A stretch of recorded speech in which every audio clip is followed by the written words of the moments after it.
All right, let's talk about the Oregon Ducks. We all know it. They're the best football team in the country right now. Look, that was a close game. That was a little nerve-wracking for a little bit last Saturday, but they got it done. Their performance this season and for the rest of 2024 continues to be strong. But the Ducks aren't just looking for this year, which of course is looking out to be great, but they're also focused on the future as well. And there's a report coming out that they're in a position to make a massive move on that front. Exciting news for the Ducks. I'm Nick, and this is Saturday Morning Inspection.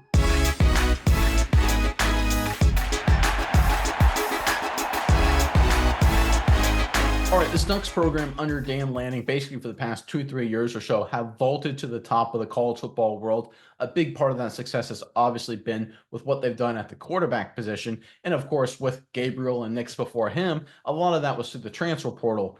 Oregon Ducks, Lanning doing a great job using the portal, but it looks like they may not have to rely on the transfer game exclusively to get great quarterbacks. In fact, they may now be in a position to use the recruiting game as well based on this latest report. Let's pull it up courtesy of SI.com.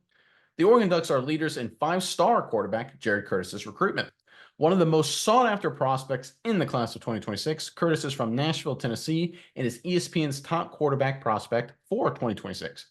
Curtis just wrapped up his second visit to Eugene, watching the #1 Ducks beat Maryland in Autzen Stadium in Eugene. This was a couple weeks ago now. Curtis addressed the most important factors in his recruitment are the relationships and stability with coaching staff and highly developed quarterbacks.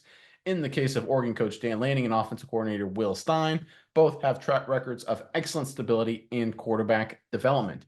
I tell you what, you have a guy like Nick's playing good on Sundays now. Gabriel, of course, has done some amazing things since coming up to Eugene this season. I can see why this upcoming prospect here is really excited about playing for the Ducks. Regardless, looks like Oregon's going to potentially get, I should say, a massive quarterback prospect for the future. Miles, what are your thoughts on this? But first, before I get over to you, Ducks fans, you got a bye week this coming weekend, kind of late in the season for a bye, but you got Washington on the other side. Old Pac-12, now new Big Ten matchup. Give us your prediction, final score, Oregon versus Washington. Put it in the comment section below. But now, Miles, I won't interrupt you. What are your thoughts on this latest news out of Oregon? Yeah, Nick, I think this is going to be a really big move for Oregon. As we said, that this is a team they need to look to the future for their quarterback of the future, and a guy like Jared Curtis could be just that. And I think when you listen to Curtis's comments about what he wants in a program, Oregon fits the bill perfectly. You brought it up. They've got two guys out there playing really good. One on Sundays, one on Saturdays. Gabriel, Nix, they look very, very good. And you say, this is a team they can really develop the quarterback position. So the talent and development portion they got as well. You look at the other thing he says, I want stability in my coaching staff.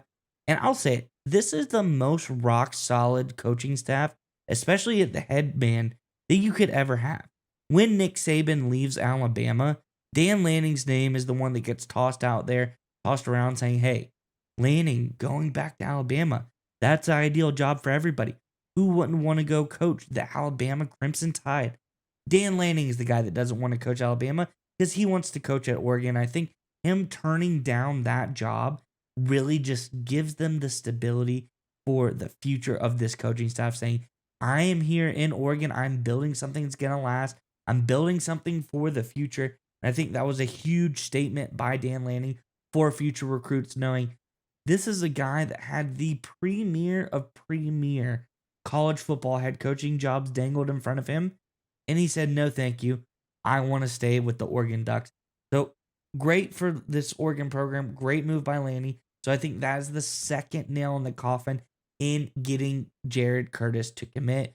And, Oregon as a whole already started recruiting really well in this 2026 cycle. We always talk about it. You want to recruit locally, then regionally, then nationally. Locally for the Ducks, though, is a little bit weird. Oregon, not a really big football state. Locally for them is pretty much California. If you want to look at Oregon's recruiting the last couple of years, 10 plus guys out of the state of California in 2025, 2024, and 2023. So Oregon already got 3 guys out of the state of California in the 2026 class. So now they're saying, let's venture out. Let's go East Coast across the country, get one of the bigger quarterbacks in all of football. Let's see if we can get him to come here, capitalizing on the decommitment from Georgia. I think they're going to get it done but just by looking at this team, looking at what they're doing, who would not want to come play for the Ducks right now. I think this is a great move for the Ducks, and I think they're going to get this recruit here. It's just a matter of when exactly he is going to sign. Yeah, I think you bring up a few great points there. Look, when these recruits say things, and obviously these are kids, right? So you take that with a big grain of salt. They're trying to figure out what the heck they're going to do at homecoming or prom or something like that. But when they do say in their comments that you should pay attention to them, and he just doesn't make things up, Curtis does. When he talks about stability in the coaching staff, he didn't just say that by his own. I guarantee you that was a sales pitch that Lanning and his staff gave to him.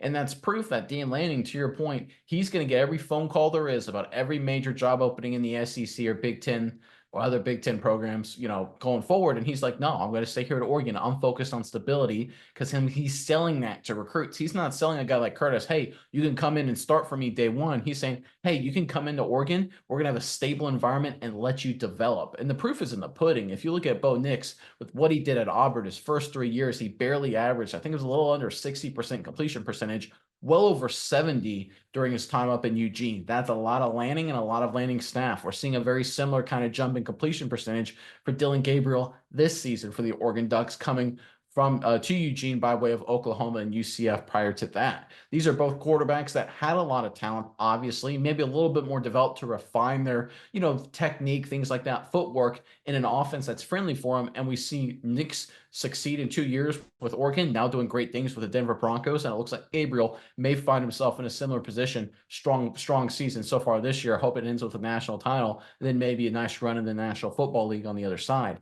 You better believe young quarterbacks across the country, they see this. They're like, hey, listen, I can go to Oregon and I can develop and I can be in a situation that's friendly for me to thrive.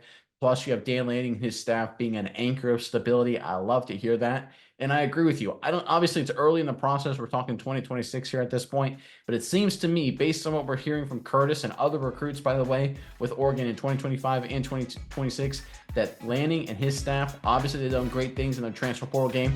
They may not need to use the transfer portal as much going forward because their recruiting game looks incredibly strong.